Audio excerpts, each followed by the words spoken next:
This episode is brought to you by Progressive Insurance. Fiscally responsible, financial geniuses, monetary magicians. These are things people say about drivers who switch their car insurance to Progressive and save hundreds. Because Progressive offers discounts for paying in full, owning a home, and more. Plus, you can count on their great customer service to help you when you need it, so your dollar goes a long way. Visit Progressive.com to see if you could save on car insurance. Progressive Casualty Insurance Company and Affiliates. Potential savings will vary. Not available in all states or situations. Every team, every topic, everywhere. This is Believe.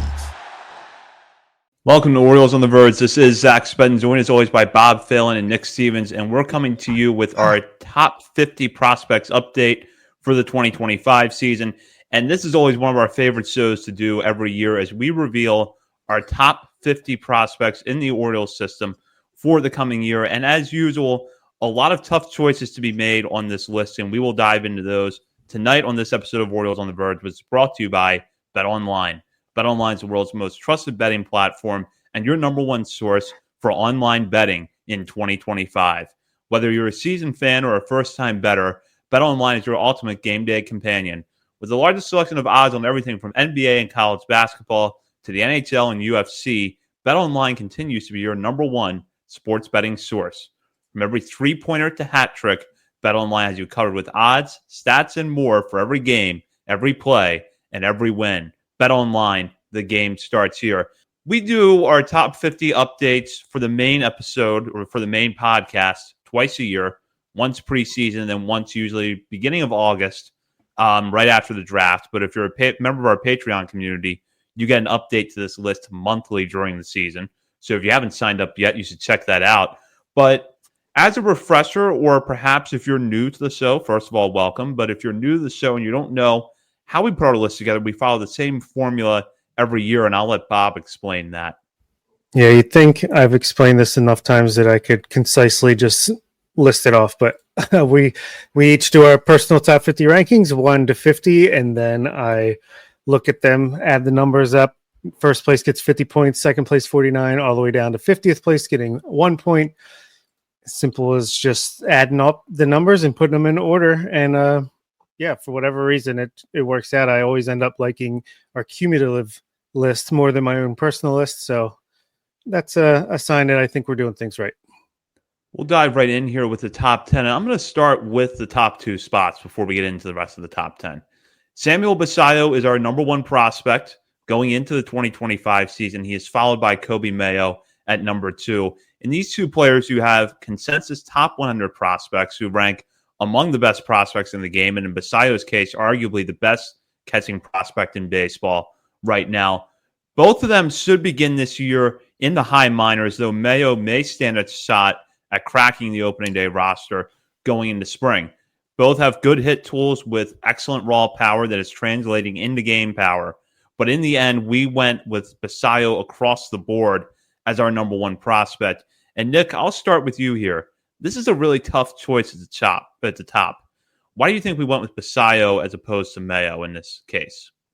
Yeah, I think kind of like what we talked about with our Patreon episode. It was the fact that this is no slight against Mayo. It has nothing to do with what he did at the major league level last year. That is the most important point here.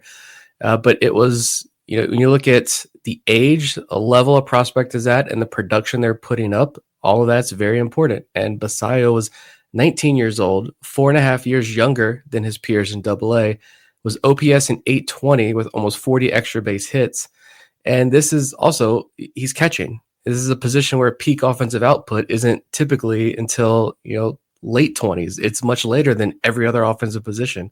And here Basallo is raking at the AA level. He got the AAA small sample size. Obviously, it was what it was, but he was a 19-year-old kid. So you see him in spring. He's already hitting the ball pretty hard the other night in a Sunday afternoon. That spring training game looked good behind the plate. Not catching experts, but as far as defensive goes, but he didn't stand out. So it's not something that I saw jump out on the screen. So I say that's a win. It's again, the age and what he's doing offensively. It's really tough to keep him behind Kobe Mayo here. But yeah, Mayo is still this prospect who, when you look at average exit velo, 9th percentile velo, chase rate, contact rates, and you break it down by pitch, break it down by quadrant within the strike zone. I mean, in a lot of areas, Kobe Mayo put up numbers in AAA that were well above league average in a number of those categories. So both phenomenal prospects, both I imagine should be on the major league roster by the end of the year. But yeah, Basayo being the top guy here, 19-year-old kid putting up those kind of numbers in the upper levels of the minor leagues. It's truly impressive. Yeah, if any other time, I think Kobe Mayo is the number one prospect in this system.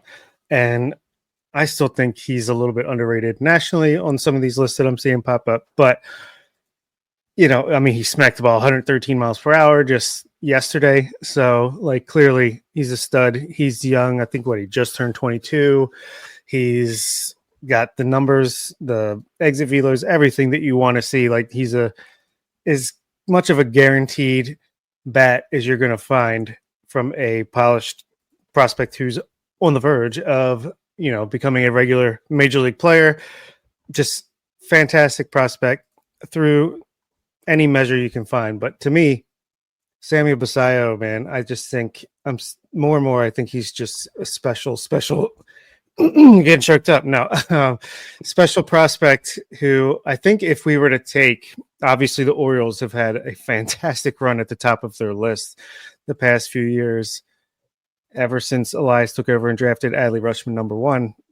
I think you could argue that Basayo now is the best prospect of any of them, maybe slightly behind Gunnar Henderson, but it's hard for me to distinguish Gunnar Henderson, the prospect, and Gunnar Henderson, who once he hit the majors, like, just took off to an MVP caliber talent. But to me, he's like right there. I think he's a better prospect than Adley was, even though he was an incredible prospect just from his age, production, rate of improvement. And yeah, I think when all is said and done, Basayo, I think they're going to regret not putting him #1 prospect in baseball again for the Orioles, but that run had to come to an end eventually. It doesn't really matter, but I just think Basayo is like perfect prospect. Let's dive down now into the rest of the top 10. And typically for us, when we put together our top 10s, we tend to have the same 10 players, but not necessarily in the same order. That was the case for the most part this year, with one notable exception, which we'll talk about in a few minutes when we get into the teams. But at number 3 behind Mayo, we have Enrique Bradfield Jr., followed by fellow center fielder Vance Honeycutt, right-hander Chase McDermott checks in at 5th. Then another center fielder, Judd Fabian, comes in at number 6, followed by outfielder Dylan Beavers. Right-handed pitcher Michael Ferret, one of the fastest riders in the system in 2024, has jumped all the way in to the top 10 at number 8. Brandon Young follows him at number 9. And rounding out the trio of right-handed pitchers at the bottom of our top 10 is Nestor Herman, who has been getting a ton of love nationally this offseason and gets a good nod from us here. Now, let's start with this number 3 spot, because we did have a little bit of a split here. Bob and I had Enrique Bradfield Jr. here, while Nick had Vance Honeycutt. And there's an argument for both. Bradfield, on one hand, has 280 grade tools, and really, outside of questions about how his power is going to develop, no real glaring flaws to his game. There's just a question of how good that bat is going to be and whether or not it's going to be good enough for him to be an impact everyday player at the major league level. Honeycutt seemingly has the louder tools of the two, arguably the better athlete, arguably the more high ceiling prospect, but huge question marks surrounding his hit tool right now. So, Nick, I'll start with you here. I know that for all three of us, this was probably a tough choice. What made you decide to go with Honeycutt 3rd as opposed to Bradfield? For me, it was just ceiling. Just because I kind of like to, I don't have mine labeled there, but I mean, I could pull up my individual list and kind of break down the different buckets of different tiers that I have. And it's not a perfect science yet, but within each tier, I then rank based on, or typically, it's not thorough throughout the entire list, but typically within that bucket, I'll put, all right, who do I think has the higher ceiling within that bucket? And that's how I continue to rank the guys within that tier there. And for me, it was just Honeycutt has the higher ceiling because like he also has, 60, 70 grade speed, fielding.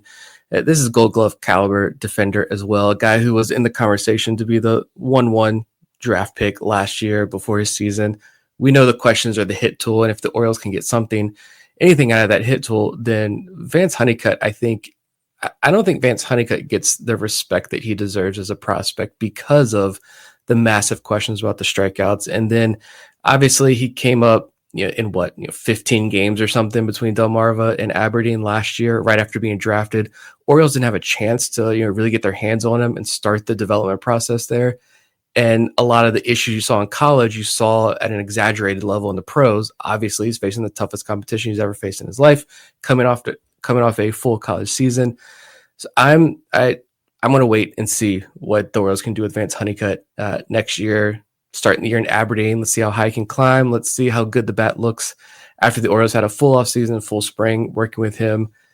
This is a guy who's, I think the potential is kind of off the charts. And Bradfield, we know what type of prospect he is. Like, there's not going to be any power, but he could impact a Major League Baseball game tomorrow if the regular season was here.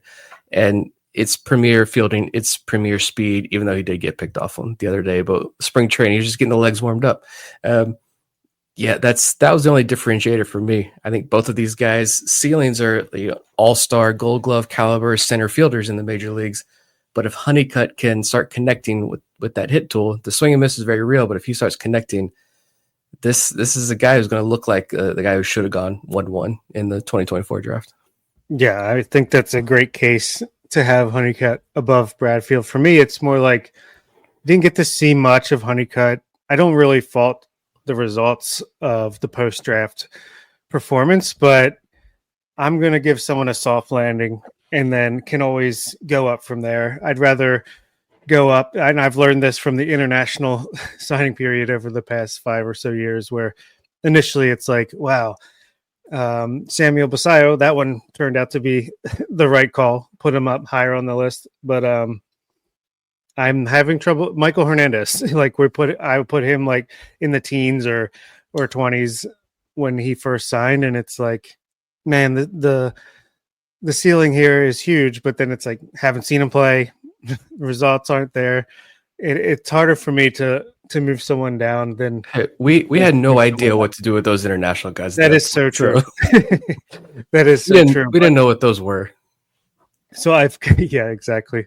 So I've kind of taken that into consideration with a guy like Honeycutt, who, he has a monster ceiling, but just wanted to, give a little more credit to the guys who are already in the system and doing it before I can easily move Honeycutt up the rankings if he comes in this season and starts balling out. So, I put Bradfield above just because I think he's got obviously a lower ceiling, but honestly, the floors aren't that much different. But I just like the fact that Bradfield can control the zone more. He's not going to swing and miss the way that Honeycutt potentially could down the line. He's going to get on base, whether it's bunt base hit, taking a walk, stealing. I just think it's a little more safe. And I don't like going safe, but in Bradfield's case, I just think he's a guaranteed major leaguer, guaranteed everyday player almost. So, I went with him, gave him the nod. Yeah, and it was a similar thought process for me in putting Bradfield above Honeycutt. I do think that Honeycutt has the higher ceiling, and it's possible that by July of this year, we feel differently when we compare those two prospects. But I just feel like everything with Bradfield's game right now is a lot more refined, and that if we start to see more line drive power, not necessarily home run power, more line drive power from him at Bowie this year, then you can start talking about, okay, can he get to Norfolk in the second half? And if he goes there and he plays well, could he be on the major league roster as an everyday player at some point in 2026? The path that I envision for Honeycutt this year, and it's easy to see this because we've seen it with so many prospects, I picture slow start at Aberdeen, heats up around Memorial Day, goes on a tear for a month, gets promoted, and then has a strong finish in Bowie. That's kind of what I see coming for Honeycutt this year, because we've seen that with several players in the last few years, but I could be wrong. Either way, I think that the Orioles have two good prospects here. And I'll dive in now to the rest of the top 10. Heavy on pitchers. The remaining spots here, you have 4 right-handed pitchers in that group. Then you have Fabian and Beavers, who are kind of at similar points. Both figure to start this year in AAA and what are pivotal seasons for their development because both are Rule 5 eligible at the end of the year. And it's easy to imagine right now the Orioles will have room for at least one of them. But the question is going to be there, I think, up until the trade deadline of, is there room for both? And if not, is one of them eventually traded? And I can go back and forth on which player I think could command more value in a trade or which one the Orioles were more likely to trade. But let's kind of talk about them as prospects because they're very different outfielders with different profiles. And yet it feels like there's kind of, I don't want to say boom or bust, but maybe a little bit of a gap between the ceiling and the floor for these guys. Yeah, I had Beavers higher than Fabian here. I had Beavers 6 there, Judd Fabian 8 there. Fabian is just, we know what that ceiling is. He's also Gold Glove caliber center fielder. Orioles have a lot of those. This, speed, he's not like electric speed, but he's going to be a threat on the base paths. It might be, 10 to 15 stolen bases this season, but pitchers are going to have to stay conscious when Judd Fabian gets on base. The issue is Judd Fabian getting on base, though, because that swing and miss is just massive. Like a 32% strikeout rate, 16% swinging strikeout rate when he was in AAA. I think that was combined AAA and AA last year, but it's a lot. Can he improve that this year? Sure, he can. But it's just, that really scares me. And with Beavers, the reason why I have Beavers higher is because I think he has a better hit tool. I think there is power in there. It's like they're tinkering so much with him. They did this massive overhaul, and it's like they fixed something over here and something over here broke. And then they fix that, and then something else breaks. And it's just like they're fixing all these bits and pieces with Beavers, and now it's a matter of putting it all together for him. And I think he's going to have a full year in AAA to start putting it all together.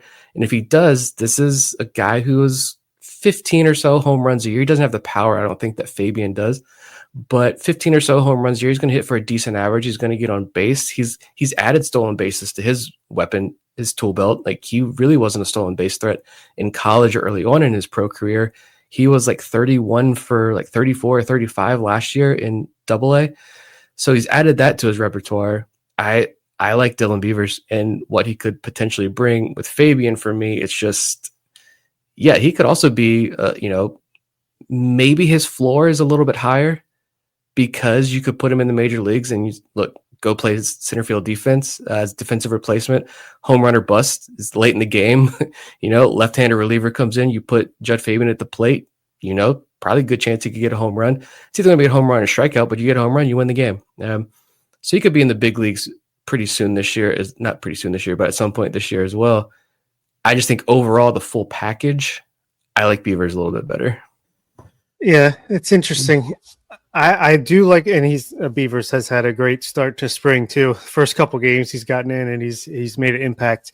So I just think, again, I like the safety of the floor of Fabian. Like, guaranteed he's a 4th, maybe 5th outfielder in the majors for as long as he's cheap at the bare minimum, just because he can play the great defense. He's got a good arm, can run a little bit, has the pop. Like you said, if you're facing a lefty, of course you want to go after him because he might swing and actually make contact and send the ball flying a long way. But for me, I think that safety there is a little bit more valuable at this point in the list. But Beavers certainly, as a shout out to Vivek in the Discord, who likes to say Kyle Tucker light. I would say maybe very light, but I think the upside is more realistic for Beavers. Like Fabian, you can dream on, if he could make more contact, this could happen, but you gotta do that first, and that's a hard tool to improve. That's probably the hardest thing to improve, as much as the Orioles love to try.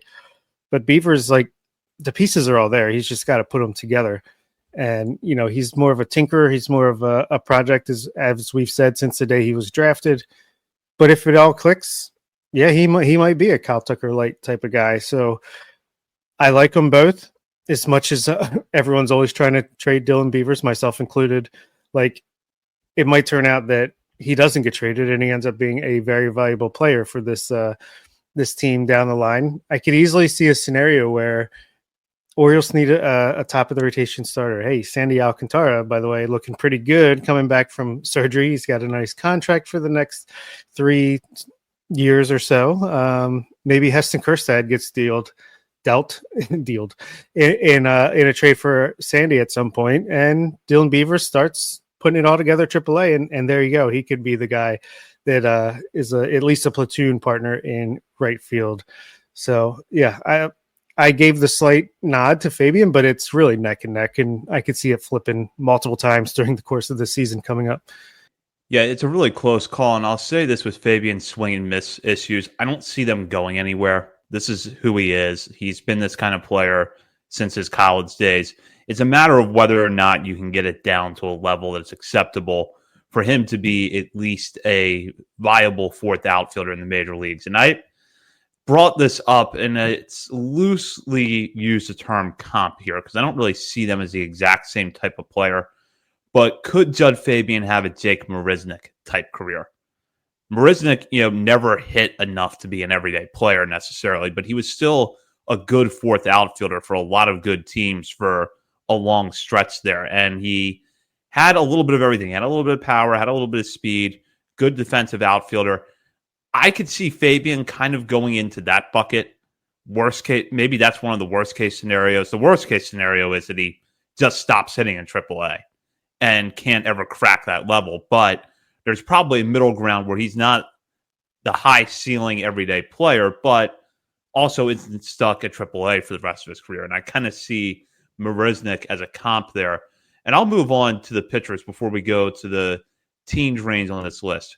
We have McDermott above the rest of this group, but I have to say that Ferret, Young, and Herman, all for different reasons, have really boosted their stocks in the last year. And I said on our Patreon countdown that I think Ferret could be the top pitching prospect in the system this time next year. But Herman is right there, and McDermott and Young, though they should graduate this year, both come to 2025 with really strong profiles. I gotta say, 2 innings of Brandon Young pitching this spring training has me already wanting to nudge him up this list, maybe above Chase McDermott, just because McDermott hasn't pitched probably. But I just absolutely loved everything that we saw from Brandon Young in that game on Sunday against the Phillies. He got in early enough that he was facing starters still. He was sitting in the mid 90s. You can see the hop. You can see the 20 inches or so of inverted break, induced vertical break. And I think he figured out a way to keep that hop on the major league ball, or at least get the hop at least trending back towards what he did with the minor league ball with the major league ball, because man, his fastball looked great, got a tons of swings and misses, and he just really looked poised, commanded everything. Just was super impressed by Brandon Young on Sunday. But yeah, Michael Ferret, Nestor Herman, these guys could easily be top 5 prospects fighting out for best pitching prospect in the system by the end of the season, as well as some guys we'll talk about in the next grouping. But I love the year of the pitcher redux, year of the pitcher part 2, what have you. Year of the pitcher continues in 2025. Yeah, Young is actually like 19 inches of induced vertical break yesterday, so he definitely did. And if he can hold that velo like that, that is going to be huge. I think everything else looked pretty much on par for what he did last year in AAA, but if he's adding the fastball velo to that as well, hopefully this isn't Cole Irvin 2.0 situation where the velo disappears. First spring training game on the 40-man roster, a little pumped up, but no, this guy had 2 Tommy John surgeries and needed some time. Like, he did a lot last year. So by the time he got to AAA, I mean, the guy was pitching. I think he eclipsed over 100 innings last year. Arm's probably tired. He hasn't pitched very much in his career. If you look back at Brandon Young's full minor league career since he got picked up in after the 2020 draft, there's not a ton of mileage on that arm. So I'm not shocked at all to see the increased velo. Ferret, yeah, for me, I think I had Ferret the highest among this next tier of pitchers behind Chase McDermott, just because, again, go back to the ceiling. I think Ferret has an incredible pitch mix, and everything he did, he added like 15 pounds or so last offseason, completely revamped the repertoire, added, kick change, added a death ball, all the new fancy pitches, added the velo to his fastball. Kind of scared me. This skinny JUCO kid adding like 4 miles per hour to his fastball scared the crap out of me last year, but he held up strong and had a 28, 29% strikeout rate across 2 levels of the minor leagues. We haven't even gotten to, I think, the next tier is going to have the big cluster of starting pitching prospects here. But I think those 3 guys, Ferret, Young, and Herman in particular, are this is going to be a huge year for all 3 of those guys.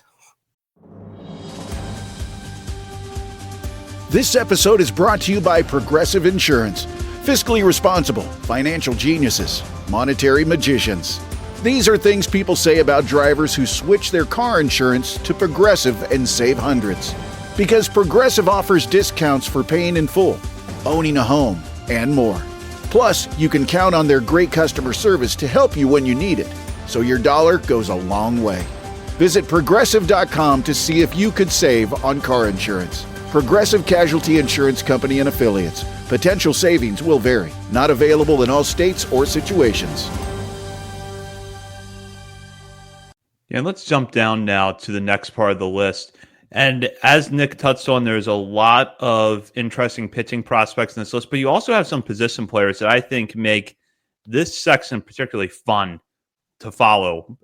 Number 11, Keeler Morphe, another right-handed pitcher who was a fast riser in 2024. He is followed by Pat Riley. Riley, who was acquired from the Pirates at the trade deadline, impressed at Double-A Bowie last year as a starter and seems to have made considerable gains since his college days at Vanderbilt.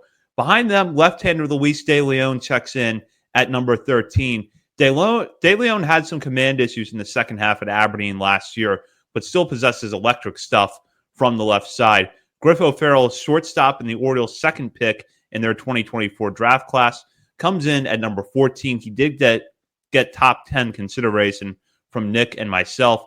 Trey Gibson follows him at 15. And then we have another right-handed pitcher in Cameron Weston at 16, followed by Aaron Estrada at 17. Estrada coming off a nice season between the 2 A-ball levels in which he played multiple positions on the diamond and showcased some interesting power we did not necessarily see coming. Creed Willems, speaking of power, number 18, hard-hitting catcher from the left side. He is followed by Leandro Arias, a young, athletic middle infielder who seems to be putting all the tools together. And then at number 20, Trace Bright, who had his fair share of ups and downs at Bowie last year, but for the most part is holding steady in our rankings and still has one of the more interesting pitch mixes in the whole farm system. Now, I think this big storyline here is the pitching. From Morphe down to Bright, there are a lot of really intriguing arms in this group. And some guys that not only were high on, but they're starting to get some attention nationally, like Morphe, Gibson, and Weston. And you put it together, and I think there's some guys in here that could easily be comfortably inside the top 10 next year. I think Keeler Morphe has a chance to be the number 1 prospect in the system this time next year. I'm so excited to see his development and how it goes in 2025. Obviously, wide range of outcomes possible. He might, creep up the list instead of sprint up the list as he sprinted up it to get to this point, at least. But very excited about him. I think Riley is like a guy that has amazing fastball, and if he could just unlock a little extra command, a new pitch, he's another guy that could take a leap. Every single person on this section of the list, I feel like, has a case to, like you said, they could easily be top 10, if not higher, at this time next year. Trey Gibson, I love this section of the list. I think the deeper you go on this top 50 list this year, the more exciting it gets. So that's, you might say that the Orioles are falling off a little bit when it comes to, national top prospects as an organization list. We might be a little bit lower down, but I just think the depth in the breakout candidates have never been higher. Between the international side of things really getting going and drafting some high school players, and just, it's a very exciting time, part of the list, the next 10 to 20 to 30 names we're about to talk about. I think just with the pitchers in this section of the list, like I have Morphe the highest just because, again, ceiling. When you completely skip the FCL, you're throwing 100 miles per hour. this is an extremely like athletic kid. We don't have like extension numbers or anything, but even though he's 5'8", I bet he's got some massive extension. I bet the fastball data is unbelievable with Morphe. I would love to get my hands on that information, but he already has 3 really good offerings, and he's supposedly adding a 4th pitch for this year. So I'm pumped to watch Morphe. And there are a lot of these guys here. Riley, I mean, he's got a bullpen floor. When you got that type of fastball, even if the walks don't improve a tremendous amount, it's a guy that could still work out of a major league bullpen. And we'll see what he does in his first full year at the Orioles system. But even someone like Luis De Leon, like I know there's a lot of hype 2 years ago, and last year he kind of remained a little stagnant, but this is still a guy who signed for $30,000. He's a lefty, throws at 97 miles per hour. And I think I saw someone else as a fantasy analyst, I think, and he kind of said, yeah, like there's still a little bit of ceiling there with De Leon, but even if he doesn't work out as a starter, this is a guy who's going to make hitters' lives hell out of a bullpen at the major league level. And I agree with that assessment. I think between his fastball slider combo, but same with De Leon, and then you've got Cameron Weston, funky delivery, 4 or 5 pitches, huge ground ball numbers. Who else was on that list there? Trace Bright. This is a guy who's throwing in the mid 90s with a 3,000 RPM curveball. All of these guys are like solid major league relief floors. I'm interested to see who takes that next step and who emerges as like, oh, they're a rotation candidate next year. Because you've got some guys, maybe not Morphe. He's not going to be a major league rotation candidate next year, but you know, Gibson, Herman, Weston, Riley, De Leon, all these guys, Bright, they're reaching the upper levels of the minor leagues. I'm excited to see who takes the big jump forward next year. But you've got a bunch of guys who I think are going to get some looks in the big leagues out of the bullpen. Yeah, and I gotta say, Cameron Weston, man, I think he's probably the most underrated of the pitchers in this grouping, just because, you know, and I like that he's a little bit different than the rest of the guys, right? He's got that funky delivery you talked about. It's just a different angle. He's doing a different thing. And I like that it's not just like every pitcher that's coming up through the Orioles has to pitch like this. Like, I like that they're leaning into his strengths. And I just think he's going to be the guy that makes his major league debut this year at some point. And I have a good feeling he's going to end up like the Brandon Young of this year, where by the end of the year, it's like, man, what a pitcher we have on our hands that we weren't necessarily counting on. But just want to shout him out because I always feel like kind of glaze over him a little bit, and he deserves the spotlight. Yeah, I really like everyone in this group of pitchers. I had a chance to see Morphe throw in person last year, and he is still pretty raw at this point. I think the command of the slider especially is an area where he stands to improve, but the fastball, he's able to pump it up into the high 90s consistently. He pairs that with a really good changeup.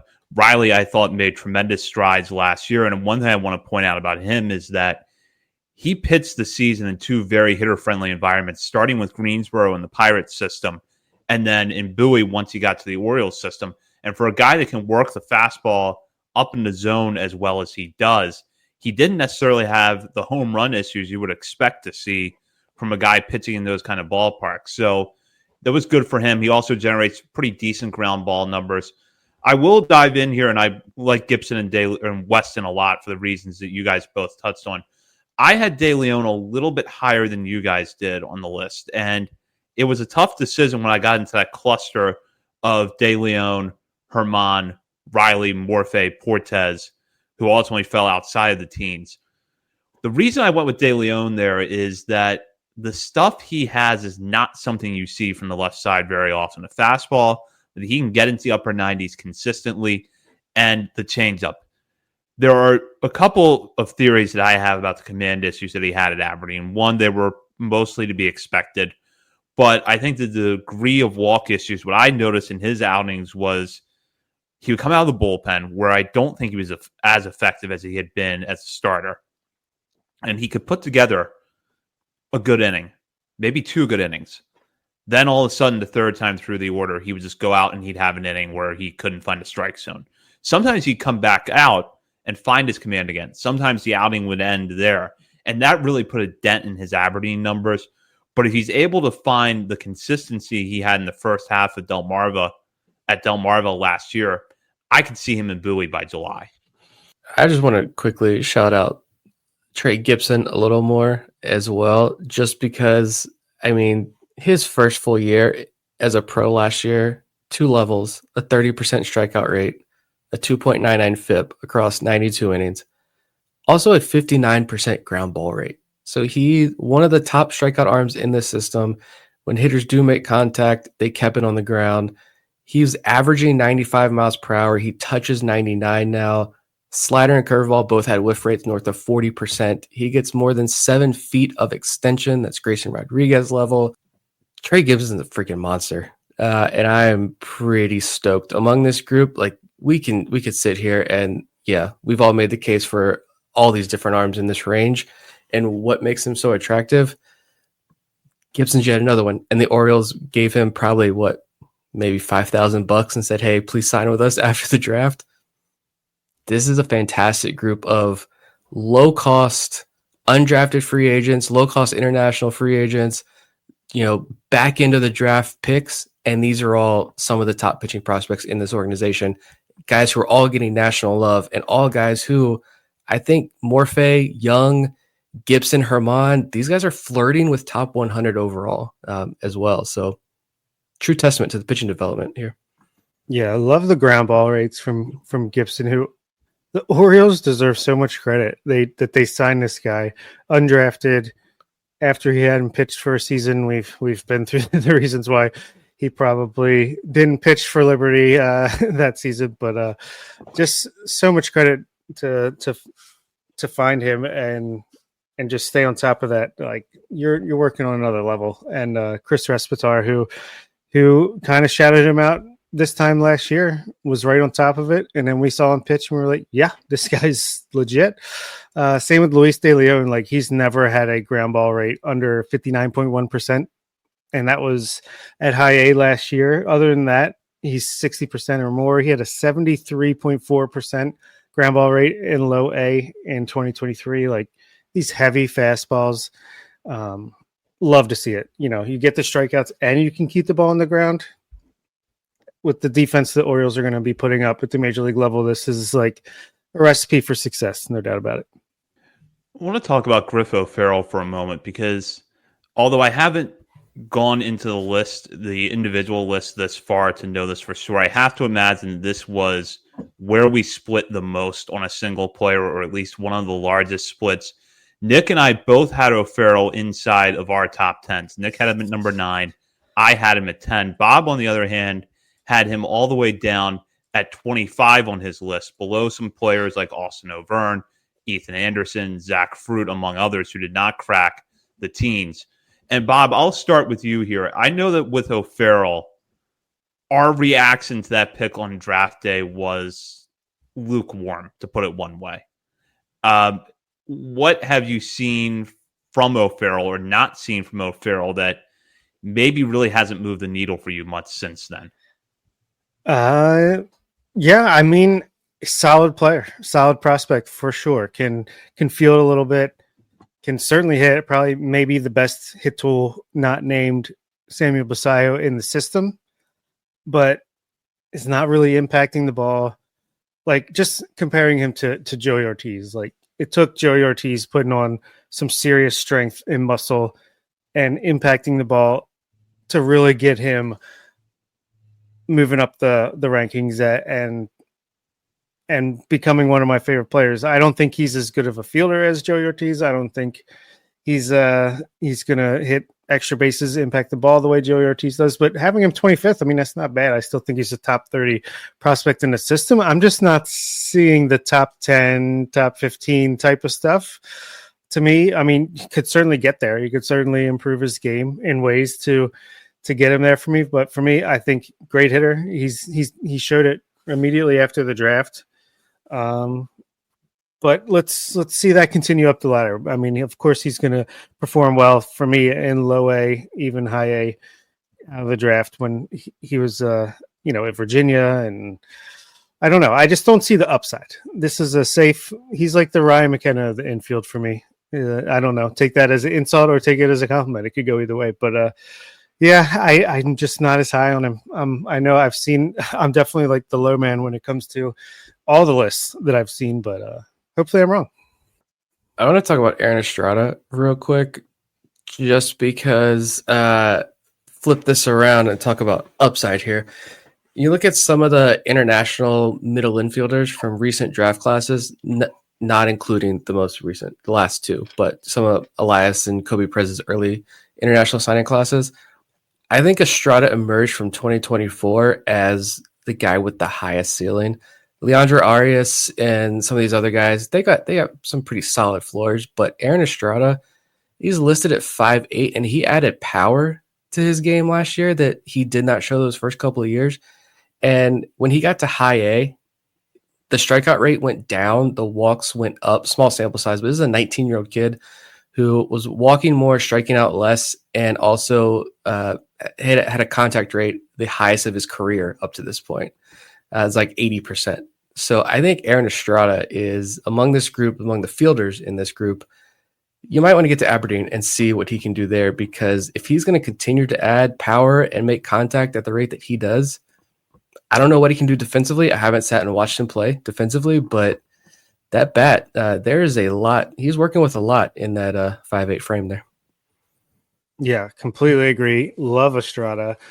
I think maybe he could even be a guy that plays center field a little bit. Like he could definitely transition to the outfield, or he could be like our version of Jose Altuve, little guy with some pop and switch hitter. I think, yeah, like you said, he hit for average right away. Like he's a performer. He doesn't strike out much. And then he's adding power, especially like we talked about at Delmarva from the left-hand side, just hitting it out that way is very hard to do. And he did that a few times. And yeah, like certainly already a breakout to get where he is. But I think there's definitely some more room there. Like if he gets to Bowie this year in that hitting environment, I feel like he could do some damage at a really young age. So yeah, I love Aaron Estrada, no doubt about it. I'll jump down now to the next section on the list, 21 through 30. And this is a part of the list where you have some players that have been in the system for a while, pitchers in particular, that at the very least are holding steady with their rankings. And then a few hitters who are recent additions to the system, either through the draft or international free agency, that could take steps forward in 2025. That group starts off with Ethan Anderson, and a pick out of the University of Virginia, a catcher who could also play a little bit of first base and outfield, showed a lot of promise with the bat after the draft last summer. He is followed by Edgar Portes at number 22. Portes has really refined his pitch mix over the last 2 years to emerge as a solid starting pitching candidate in the Orioles farm system, despite not having premium velocity from the right side. He is followed by Jordan Sanchez at number 23. And if you're looking for an outfielder with tons of raw power and a lot of potential in the hit tool, Sanchez is your prospect. Although right now it looks like he may begin this season in the FCL. It would not be surprising we see a lot of him in Delmarva over the summer. He is followed by Austin O'Verne at number 24, a center fielder picked out of USC in last year's draft, who started to make some strides with the hit tool in the Cape Cod League, and then when he got into the Orioles system, and comes into this year as one of the more interesting prospects in the organization. Thomas Sosa follows him at 25. And again, much like with Jordan Sanchez, a lot of loud tools, but plenty of question marks at this point. Alex Pham at number 26. Pham got off to a slow start in 2024, but rebounded to put up some of the better numbers among Orioles pitchers in the minor leagues last year. He figures to start this season at AAA. Steven Martinez at 27, a young outfielder with a lot of potential from the international class. Zach Fruit at 28, a pitcher with a good fastball and an interesting pitch mix who has come a long way with his stuff in the last couple of years. Number 29, Frederick Bencosme. Now, on the surface, this is a pretty steep drop for Bencosme, who has typically been in the teens on our list in the last few years. And while his season at Bowie produced mixed results last year, there's still a lot of things to like about this young player. And then just behind him at number 30, Elvin Garcia, a young shortstop who already shows good acumen at the position and a developing bat. Again, another young international player. So this is a really interesting mix because you have some established arms mixed in with college bats and some younger, recent international signees, as in from the last year or two. So, just overall, what are your guys' thoughts on this section? This is where I want to get into the other big theme of this list and this year for Orioles prospects, for me at least, is the year that the international scene just takes off for the Orioles and announces, like, we're here, we're not going anywhere, it's just going to get better. I think between Jordan Sanchez, Thomas Sosa, Steven Martinez, one of those three guys at least is going to be in the top 10 by the end of the year on this list. And one of them might even be like borderline top 100 overall prospect in baseball type of talent by the end of the year if they break out the right way. My pick right now is Thomas Sosa. I think he's just adding more and more power, it looks like, in the offseason, like just putting on good weight. And I think he could be a big slugger. Steve Martinez and even other guys that aren't even showing up here yet, a little bit lower on the list. Elvin Garcia, again, another guy that could just in a year or two be like an elite prospect for us. Ben Cosme, he dropped 17 spots from the last time he was on an official list. But for me, like, this is our big update.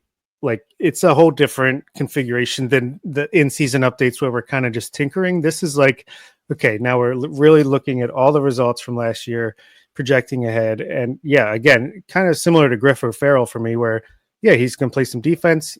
He's got a good hit tool, put on a little more muscle, impact the ball would help him a lot, but solid prospect, utility type of guy is what I see from him. So not a knock whatsoever to me where he's ended up on this list. And again, just exciting. Austin O'Verne could be another breakout candidate this year. A lot of fun on this part of the list, like I was saying earlier. Yeah, I think when you look at some of the international players here,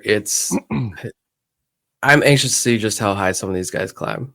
Just because Jordan Sanchez, he's a little bit older in the DSL, but he had a 166 WRC plus, a 15% walk rate, 20% strikeout rate, solid numbers there. He's max EV of 108 miles per hour last year. So I think he spends a big chunk of the year in Delmarva, and we can see just how much power is there. And then you look at Steven Martinez. I mean, Steven Martinez, I think might be criminally underrated, but again, I agree as far as, the top of the list there, I'm more aggressive with the ceiling type stuff. That's why, I like to put guys like Vance Honeycutt a little bit higher, but with the international players, I'm much more conservative on that front. Like, let's pump the brakes a little bit until we get more data, until we get our eyes on them. We have a Dominican Summer League feed, which is why last year we got so aggressive on, Keeler Morphe and Esteban Mejia, because we could watch those guys. We had data. We don't on some of these younger guys just yet, but Steven Martinez was a 17-year-old child putting up massive exit velos, and he's 6'4", had a 137 WRC plus, and had 4 home runs already as a 16-year-old in the Dominican Summer League.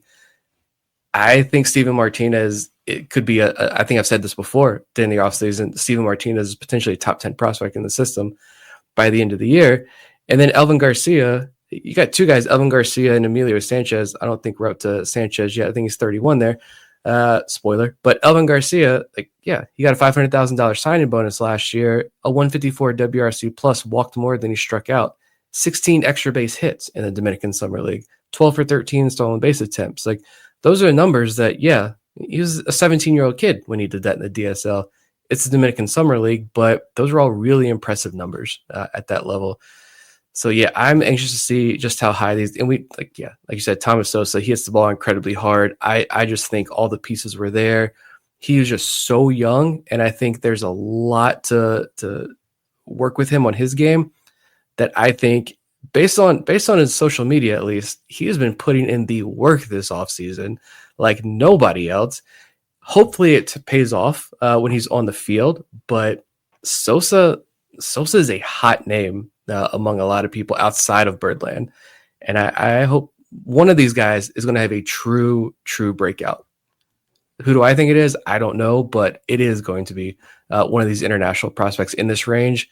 He's going to be well within the top 10 by the end of the year. Yeah. Another thing, a reason why I'm picking Sosa to be that guy is that obviously when Anthony Villa came on, he thinks he's the next Ken Griffey Jr. Great quote. But the fact that Sosa didn't necessarily deserve the promotion to high A from a pure number standpoint, but the fact that they wanted to push him, felt comfortable pushing him at that age up to that level, willing to let him fail again, like just at that degree, that just to me says this is a guy they know that's going to just make him work that much harder and improve that much faster. So that I think is telling. Just the way they handled him is a very good idea for me that he's going to be a guy, or at least they think he has a very good chance to be a guy like that. And also want to just talk about Ethan Anderson at number 21, who I have all the way up at number 15. I've loved his bat just from the time they drafted him, and nothing I saw last year or have read about this offseason has changed my mind. I think he's like the best bat. Van Honeycutt obviously higher potential, but I just think like he's got the full package offensively, and he might not stick at catcher, but I even loved the mindset that he came into.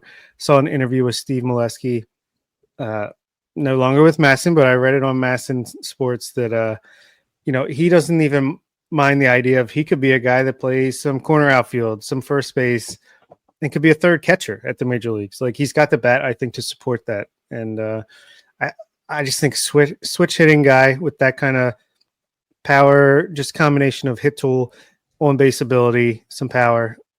Love the guy. Yeah, I don't know that there was a player out of the draft last summer who had a better debut than Anderson. What he did between Delmarva and Aberdeen at the plate, I think that the bat is going to allow him to be successful. I think at the very least he's going to end this season in Bowie. The position is a big question mark, though. And in fairness to Anderson, he was at Virginia for the same stretch as Kyle Teal for a lot of his collegiate career. So he didn't get the reps behind the plate that he would have necessarily gotten otherwise. So that's something that I think the Orioles are going to have to work on with him this year, is making sure he's able to get behind the plate.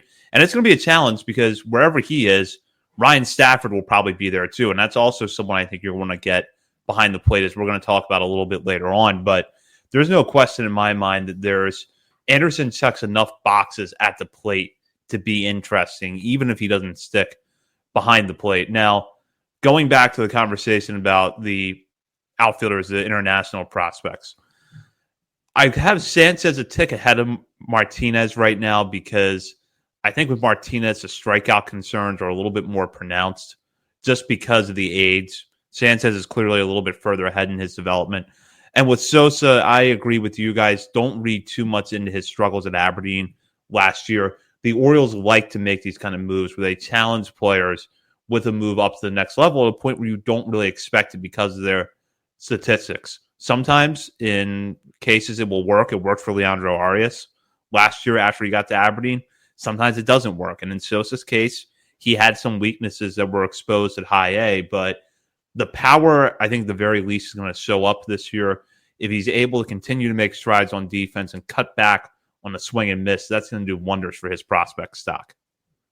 I want to go back to Anderson real quick because I'm trying to pull up these numbers here and it's being wonky. I'm going to end up like dropping from the feed if I click too much around. So Ethan Anderson, among his draft class peers last year, which included the likes of Nick Kurtz, Cam Smith, JJ Weatherholt, Ryan Waldschmidt, a lot of great prospects here. Ethan Anderson, in terms of swing and miss, chase rate, 90th percentile EV, and max EV, was one of the top hitters in his class in the small pro sample sizes last year. Ethan Anderson was at near the bottom of that list. It was 12 players, near the bottom of that list in terms of like exit velos, but it's still well above average. And when you consider chase and swing and miss, he doesn't do either of those things.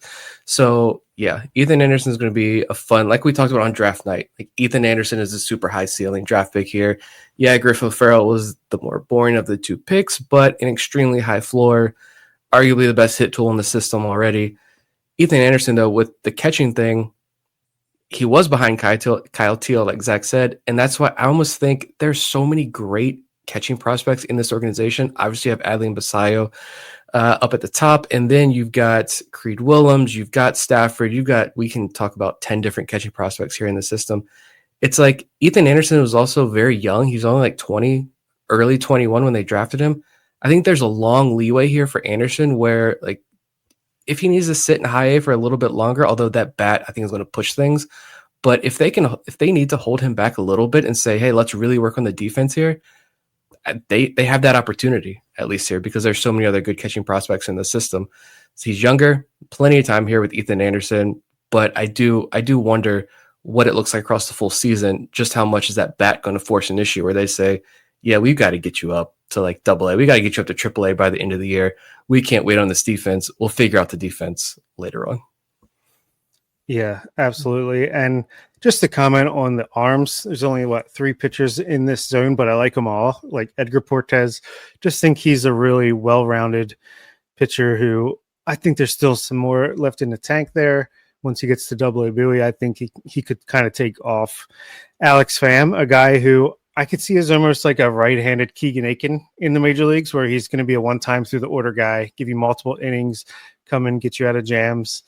And Zach Fruit, I think it's going to be a little low for us when all is said and done because I love the arm again, and it's that high leverage reliever floor almost. And if he can just, I mean, he has pure success since he came into the organization, and if he can maybe add a pitch or improve the command, just like any other pitcher, like he could be a guy that's a bottom or mid rotation starter when all is said and done. So I think he's a guy that I think is going to rise up.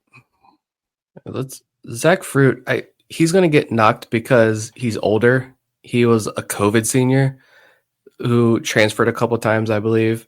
He's going to be docked for his age. And yeah, he did most of his production at the high level last year. Kid got a $40,000 signing bonus in the draft and comes out with some of the best stuff plus numbers in the entire organization last year. And coming into the draft, just based on his profile, again, remind people, was getting Mason Miller comps. Not saying at all he's going to become Mason Miller, but that's how electric his stuff is. That's how good this profile is for a 9th, 10th round senior sign. A guy who you could see very easily, I think, moving quickly next year and potentially working out of a major league bullpen, even if the command doesn't improve. Yet again, another fantastic find with this low cost, kind of out of left field pitching find here for this organization.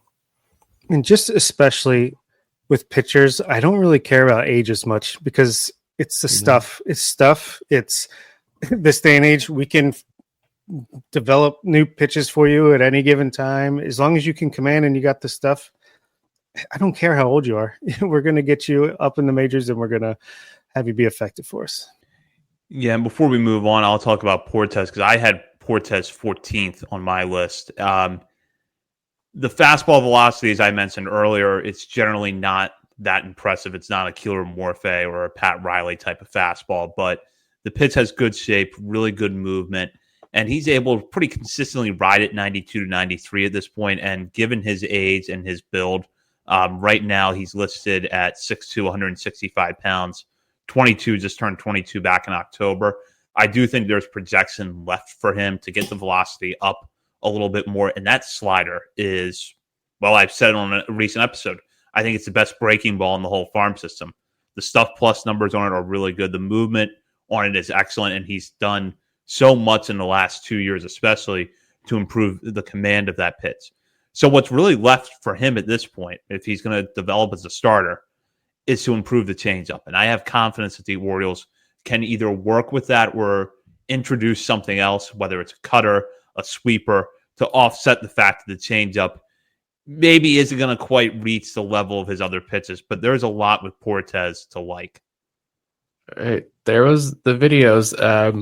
Last year we saw the video of him working out with Pedro Martinez in the offseason. And then this year I saw the video of Yaki Rivera, and Pedro was talking about the changeup, and he was explaining the changeup characteristics and how to throw it, when to throw it, all this stuff, preaching the changeup to Yaki Rivera. And then it was Edgar Portes actually DM'd me and was like, here you go. Check out this video too. Working out with him again. That was a video where I have to go back and look at the video and see what pitch he was throwing. I don't know if it was a slider or maybe it was that changeup. Maybe it was a changeup clinic that day. And you just see Pedro just stand there and just walk up and down the bullpen, just clapping. Portes clearly did something that pleased Pedro Martinez there. So maybe it was the changeup. I have to go back and look at that video and see what they were working on that day. But Portes, man, he's the most interesting one. We've talked about him a lot this offseason. I've said I think he could get traded. Because I don't know, he's in this weird territory because he was Rule 5 eligible last year, so he's Rule 5 eligible again. They kept him in high A. They didn't promote him to double A. Can he rise quick enough next year to get protected? Or does he get to the point where, yeah, it's better, but we're not going to protect you. We're going to lose you. We've got to trade you type thing. I don't know. It's going to be a really interesting year for Portes, though. For sure. And quick shout out to Yaki Rivera. 1 pitch, 1 out, spring training game. Get him in there. Underrated relief prospect in this system. This is a mini meditation guided by Bombas. Repeat after me. I'm comfy. I'm cozy. I have 0 blisters on my toes.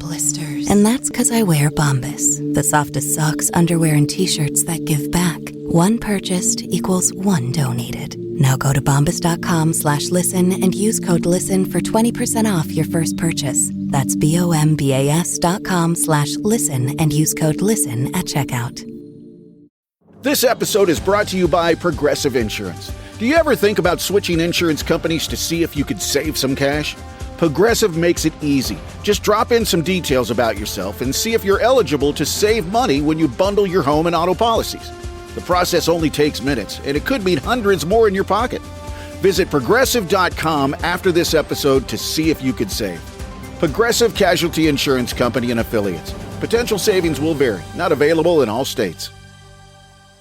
We'll move on now to 31 through 40 on the list. And this is, again, an interesting part of the list because you've got a lot of position players, a lot of middle infielders especially, who seem like they're poised to take a step forward, but either still don't have a lot of experience in pro ball or have had their careers disrupted by injuries.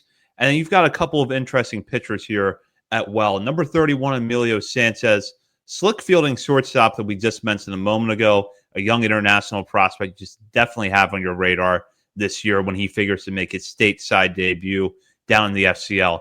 At number 32, Joshua Lorenzo. Lorenzo's 2024 season was sidetracked by an early injury, and he never quite got going at the plate, but still shows tremendous raw power. At number 33, Tavian Josenberger. Josenberger earned a promotion to Bowie in August of last year and got off to a hot start there before an injury ended his season. But he has an interesting skill set, including speed, good plate approach, and defensive versatility that make him a possible breakout candidate coming into this year. At number 34, Reed Trimble.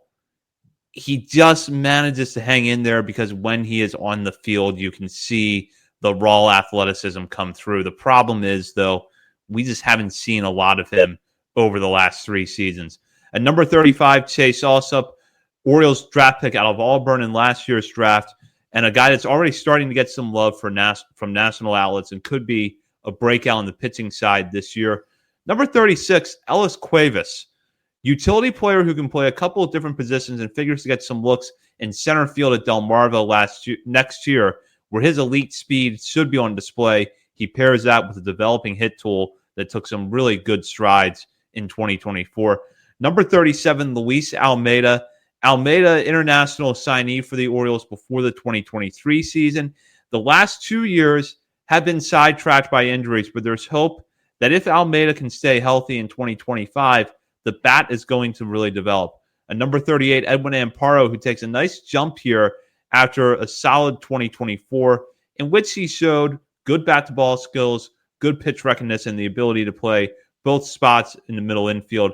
Number 39, Iber Cartaya, someone who was not on our radar at all this time last year, mostly because of bad numbers in short season ball. Somehow he flipped a switch last year and not only put up a strong run in the FCL, but then was somehow even a little bit better when he got to Delmarva. And at number 40, catcher Ryan Stafford, someone we talked about a moment ago, 2024 draft pick with some versatility and a good hit tool. So this is a really interesting mix of players where you have a younger arm and somebody like Cartaya who could take a big step forward this year. Same with Alsop, and then with the hitters, it feels like some of these guys are either just one more year of experience or one healthy season away from a breakout, or if they don't really do much in 2025, they could drop down this list further or drop off of it entirely. So there's a wide range of outcomes to this group, but I think it's still interesting nonetheless. So I'm curious to get your guys' thoughts. This to me is when the depth is really starting to show itself, because I'm like, Tavian Josenberger, number 33, that's way too low. But then I'm like, well, who are we going to put him ahead of? Because I like all the guys ahead of him too. So it's really tough. But Josenberger, to me, big time breakout candidate in 2025. He had 350 plate appearances at High A Aberdeen in 2024 and only batted 230. But his 750 OPS was still good enough for a 117 WRC plus. Walked 14% of the time, only struck out 16.3% of the time. ISO was 175. That's pretty good, especially in Aberdeen. I feel like the only problem was his BABIP was 257 for a guy with his speed and from the left-handed side. Like, there's no way his BABIP should be that low. So if you could just normalize that, his numbers are going to look that much better. I think he's going to have a huge season in 2025. Again, Lorenzo, I think, is a huge breakout candidate. Trimble, if he could stay healthy, like, he's a guy that could shoot up this list. Chase also, it's just hard to know what to do with a guy who, high draft pick as far as pitchers go for the Orioles, didn't pitch in professional ball following the draft. But just everything you read about him, it's like his stuff is good. This so good, like all these great things about him. And you just saw what happened with Jackson Ballmeister, who's now like a top 100 prospect after being traded to Tampa Bay. And you can kind of dream on that. Another breakout candidate, Ellis Cuevas, huge power, could play center field. Like, I love this part of the list. Yeah, I think for me, the two guys who really stick out here, I mean, Emilio Sanchez, of course, high-priced international free agent, shortstop guy. Someone, I think there have been a couple of reports already that a bunch of other teams have been calling the Orioles about already. But Joshua Lorenzo was one of, if not the youngest guy in his signing class, and he has some of the best raw power among his peers. And I'm curious to see just how big of that injury impacted him last year. He just could never get the ball rolling last year in the FCL. So hopefully he's been healthy this offseason and he's good to go next year. And we can finally get a better idea of who he is. But I think the two guys that I'm really intrigued by in this section are Cuevas and Edwin Amparo as well. Cuevas, just because the power really started to shine through, and he had 8 home runs last year. In his entire career, which was 2 seasons before this in the DSL, he hit 3 home runs. He had 8 last year, struck out just 15% of the time, walked 12% of the time. And my favorite numbers, you can find them here. First year in the DSL, he had a 45% contact rate. Last year, or 2023 in the DSL, that went up to 55% contact rate. Last year, between the FCL and Delmarva, he had a 74.5% contact rate. So contact going up through the roof. Swinging strike rate was like 50% his first year, down to 30% in 2023. Last year, 12.5%. Phenomenal. Those are the numbers right there that I love looking at with these younger kids, because clearly something changed for Ellis Cuevas. And what do you have? Like 450 something foot home run? Insane. 454, I believe. Just absurd. Amparo, though, for me is, I don't know, I just feel like he gets completely overlooked. And he's 20 years old. He's a switch hitter, shortstop, signed for $650,000 in 2022. So one of the bigger signings in that class, like second or third highest signing bonus. And his first 2 seasons, the overall numbers weren't great. But if you go back and look at his splits, it was like he improved along the way, but it was always like that final month of each year. It was like, okay, he did enough where the regular season wasn't that great, but he ended on a real high note each time. It's like, all right, considering the amount of money the Orioles gave him, considering he's a switch hitting shortstop and still so young, we'll give him another chance, see what he can do the next year. He finally broke out last year a little bit. 79 games between the FCL and low A, 399 on base percentage, couple home runs, 38 stolen bases, 54 walks to 59 strikeouts. He got to Delmarva and had a 139 WRC plus. Small sample size, but still. I'm pretty stoked to watch both of these guys in this section here. Yeah, I do like Amparo a lot. I think maybe it's just because he doesn't have like that one standout tool. Like you could say Cuevas, huge power or whatever. He's like all well-rounded guy who's going to walk, get on base. Like, is he really that much worse than Leandro Arias as a prospect? I'm not sure. But yeah, I do like Amparo a lot. Yeah, I think Amparo has just sort of been, as Nick mentioned, the stat lines when you look at him in his first couple of years in pro ball, seasons weren't terrible, but there was also nothing in there that really excited you. And he doesn't have that one loud tool, but he's just also a very well-rounded player who does a lot of things well. And I was very encouraged by the way he played at Delmarva last year. I'm going to go back to Josenberger for a minute because I think Bob hit the nail on the head, which is that I'm conflicted about him and that I think he belongs higher on this list, but I only had him at 30. And there are a lot of players that have cases to be higher and that are ranked higher on our list. Yet I think Josenberger, for reasons that I got into on an episode a couple of weeks ago, is one of the best breakout candidates in the farm system this year. The thing that I like about him is that he's already pulling the ball in the air. And if he could just get the line drive rate up, which he managed to do over a small sample size of Bowie, climbing from 19.9% to 25% in those 7 games that he had before the injury.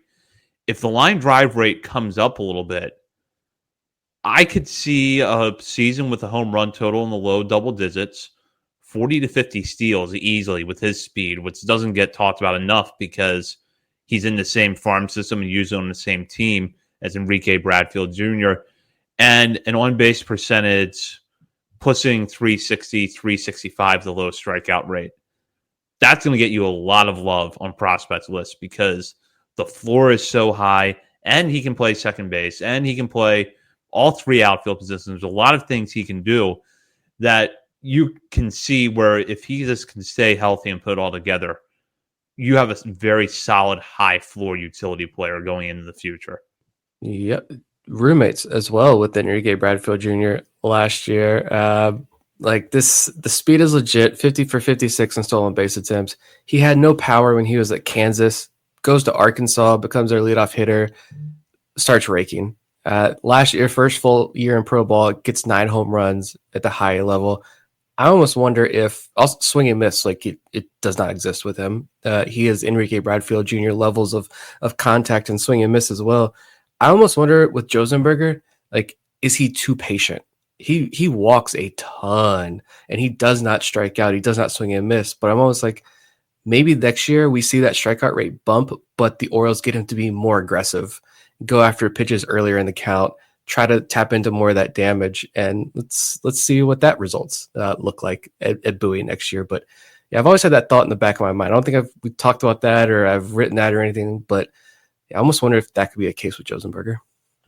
Before we move on, I do want to talk about Cartea for a moment because I don't know that there was a pitcher who, and there were a lot of pitchers who broke out in big ways this year, but I find his story particularly interesting because his numbers in short season ball for a couple of years going into last year were really, really bad. And then as I talked about it when I was introducing this part of the list, all of a sudden the switch flipped. He was good in the FCL. He got a promotion to Delmarva that came as a little bit of surprise, and he pitched really well there. And Nick, I know that you had a series of tweets and you've written about him at Substack a few times.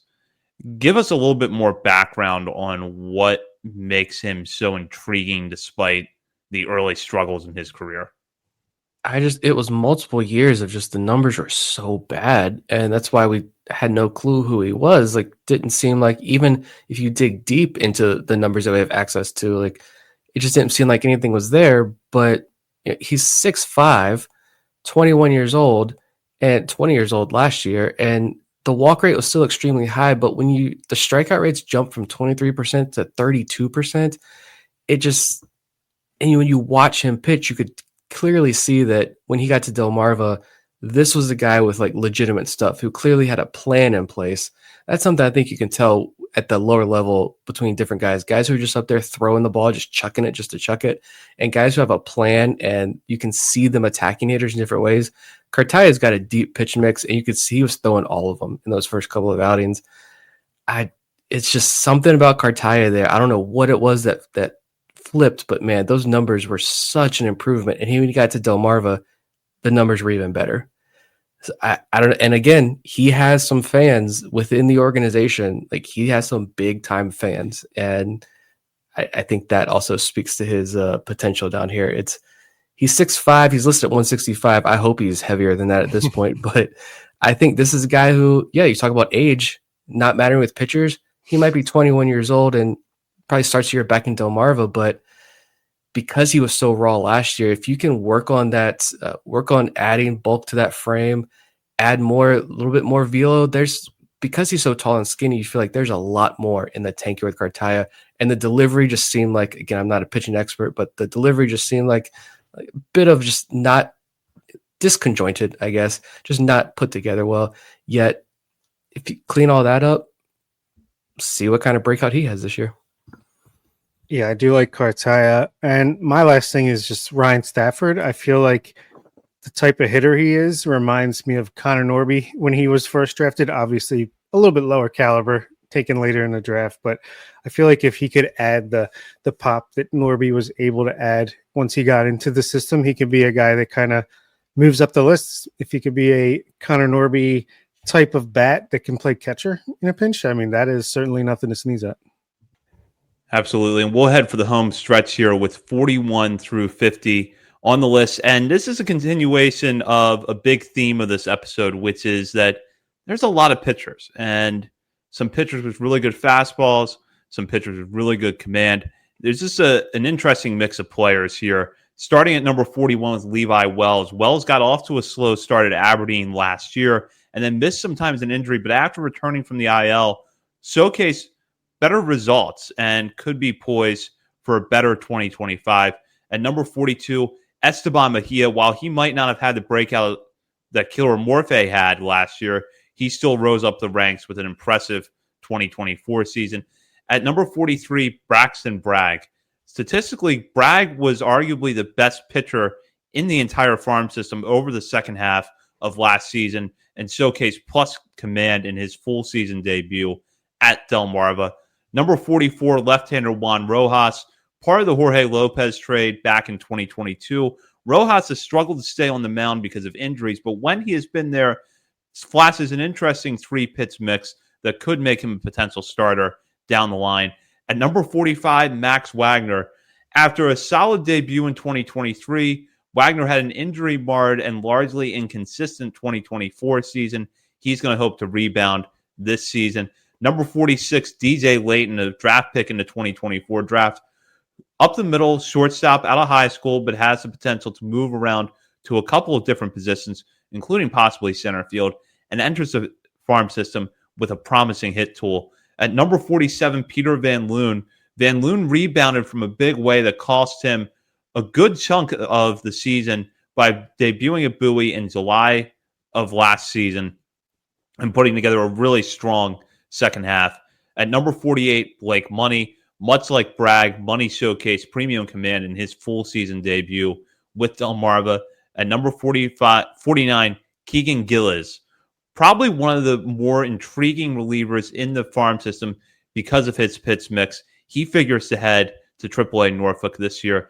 And at number 50, Miguel Rodriguez. Rodriguez has yet to play a full season in the minor leagues, but looked impressive during a cup of coffee with Delmarva late last year. Promising hit tool with power projection and perhaps the ability to stick behind the plate. And we'll probably talk about this a little bit more next week when we have our Best of the Rest show. But there are a few other catchers and, frankly, a lot of other players that we could have had in this number 50 range. But the skill set that Rodriguez has at a young age allows him to get the 50th and final place on our countdown list. So let's dive in here to this last group. Again, a big theme of the night, promising young arms with good fastballs and or at least one pitch in their arsenal that makes them stand out, and some command artists here in Bragg and Money. You're the pitcher. We saw it at just about every level in 2024, and it feels like these guys are possibly setting us up for a sequel in 2025. I like, you mentioned Braxton Bragg. I do like Bragg, 24 years old, but got that kind of, sidearm, funky delivery there. It's, mid 90s fastball. He's got 4 or 5 pitches as well. He spent that entire year in Delmarva where across 96 innings, he had a 30% strikeout rate and just a 5% walk rate. Phenomenal numbers there.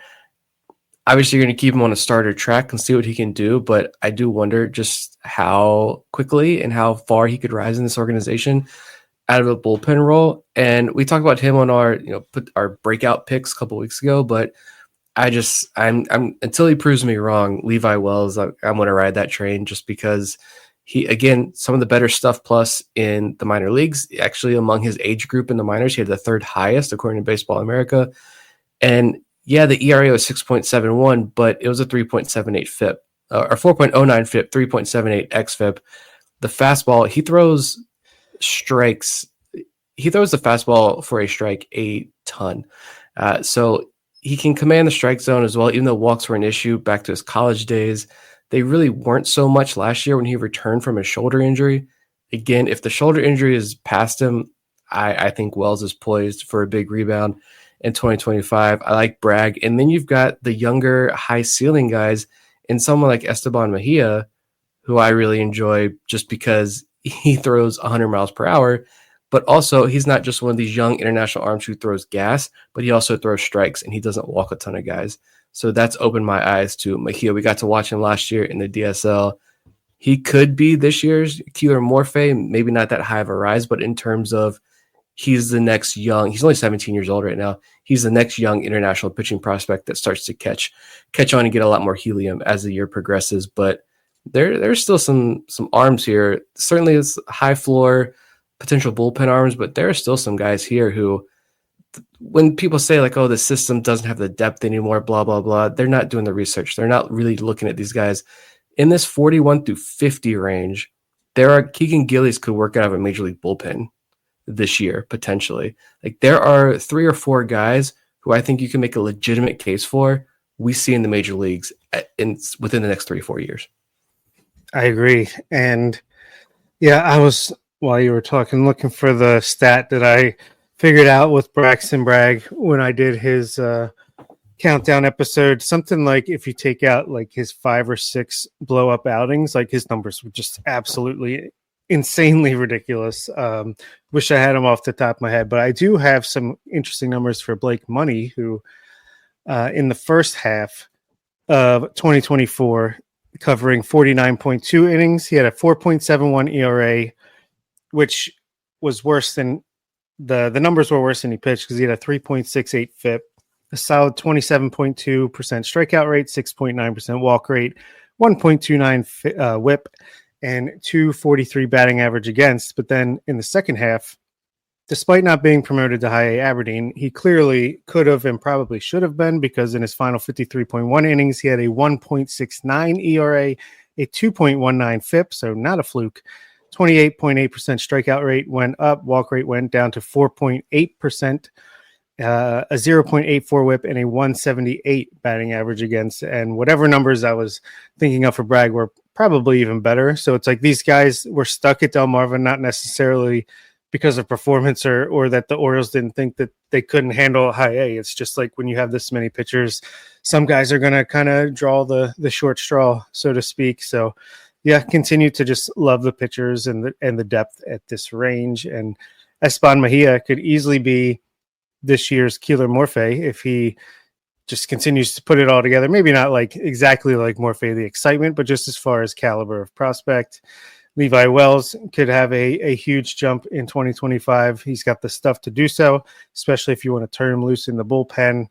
Yeah, Miguel Rodriguez, I absolutely love this kid. I think he's going to be a guy that's firmly in the top 30 by the end of this year, which if I keep saying that about enough guys, I don't know if there's room for all these jumps that I'm expecting. But yeah, it's just a fun farm system right now in Baltimore. Can I also say about Blake Money real quick? Just he's 6'7". And you talk about like the short end of the stick in terms of probably not being able to move up to Aberdeen because of the logjam. But when he was at LSU, he was like one of the LSU's top starters. And then they bring in Paul Skeens and they say, Money, you're in the bullpen. So like he has there. And when the Orioles they drafted Money and Riley Cooper.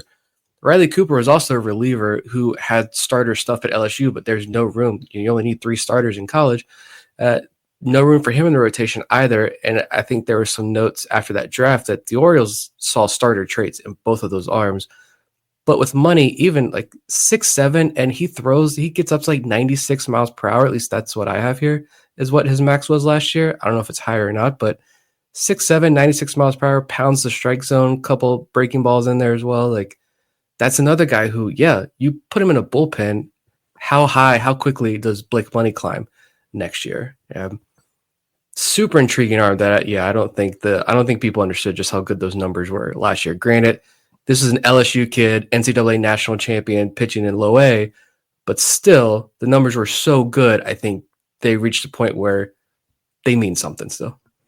Yeah, and to the point you guys both made, we did have a logjam in the farm system last year with pitchers. We saw that play out, and Money and Bragg were not the only pitchers that I think probably got held back because of that. I think Edgar Portes had a strong case to get to Bowie before the end of the season. I thought Zach Fruit had a really strong case to be there, and then you can even go up a level.